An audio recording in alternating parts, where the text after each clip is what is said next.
je suis repartie en fait vraiment des documents que je vous ai présentés dans les réunions d'atelier, de manière à ce que vous puissiez suivre un petit peu la manière dont on a travaillé.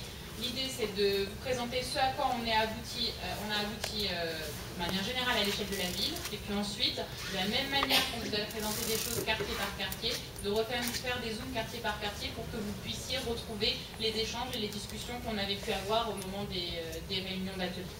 Donc le point de départ, c'était cette carte-là, au moment de l'atelier ville, donc du mois de février, qui était une carte qui était issue d'une étude qui a maintenant presque 5 ans et qui montrait aujourd'hui les points qui étaient moins bien reliés, les différents quartiers de la ville qui étaient moins bien reliés par les lignes RATP de manière directe, puisque bien sûr, dès lors que, vu la densité de lignes RATP que vous avez sur la ville, dès lors que vous pouvez prendre une correspondance, tous les quartiers de Nanterre sont reliés. Mais en tout cas, c'était ce qui nous apparaissait, nous, en tant que bureau d'études, comme les endroits les moins bien reliés. À l'échelle, donc, et on avait présenté cette carte en réunion d'atelier ville, et au final de cette carte, où on avait mentionné 4 axes, 2, on avait retenu la faveur des participants comme étant vraiment des points criants, et c'est sur ces 2 lignes, donc la partie entre le Mont Valérien et puis Nanterre préfecture, donc qui remontait dans l'esprit des habitants plutôt aussi vers la place de la Boule, et puis après l'axe entre le chemin de l'île, le centre et le Mont Valérien, qui était le 2e axe qui a été mentionné en atelier ville comme étant un axe qui aujourd'hui était difficile à faire en transport. L'idée, bien sûr, c'est de ne pas avoir en tête qu'on prend la ligne de bout en bout.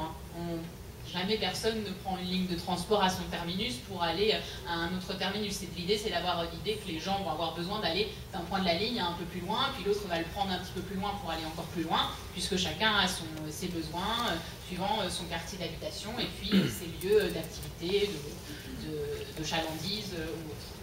Donc, à partir de là, on a essayé de travailler sur 2 lignes. Donc, en atelier ville, avait été validé le fait de bien avoir en tête de desservir Nanterre en interne, de relier les différents quartiers, avec en tête un point important, comme le disait M. Chanul, c'est le STIF qui a la compétence.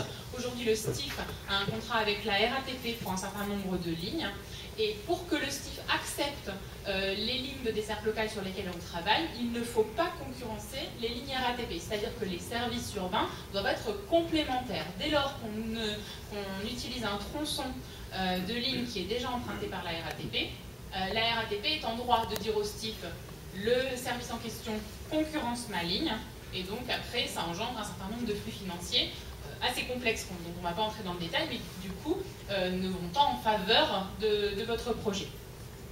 Donc on est arrivé sur le fait d'avoir deux lignes, une ligne entre nord-est du territoire et le sud-ouest, et une ligne à l'ouest du territoire.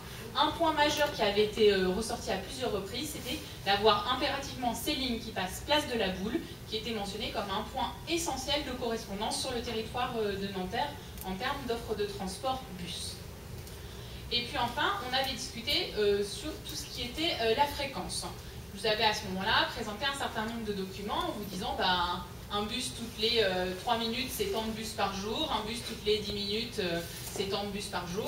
Donc on n'est pas sur de la ligne RATP de grande fréquence. A priori, les besoins qui étaient ressortis ce jour-là, c'était de dire un bus toutes les 40 minutes comme aujourd'hui, c'est pas acceptable. Un bus toutes les 30 minutes, c'est quelque chose d'envisageable. Un bus toutes les 20 minutes, c'est mieux. Donc c'est sur ces éléments-là que sont parties les premières réflexions.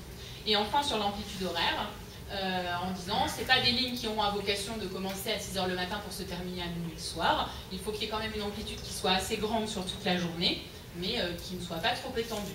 Et a priori, les demandes qui avaient été faites en atelier ville en février, c'était une amplitude de 9 h à 18 h. On verra que c'est quelque chose qui a été quasiment repris de manière systématique comme demande dans les différents ateliers. Donc, je vais vous rappeler un petit peu justement, quartier par quartier, ce que vous m'avez dit et moi ce que j'en ai retenu pour l'essentiel. Je n'ai pas refait tout le menu détail de tout ce qui c'était. Les réunions étaient beaucoup plus enrichissantes qu'une diapositive par réunion, mais on va essayer d'être synthétique.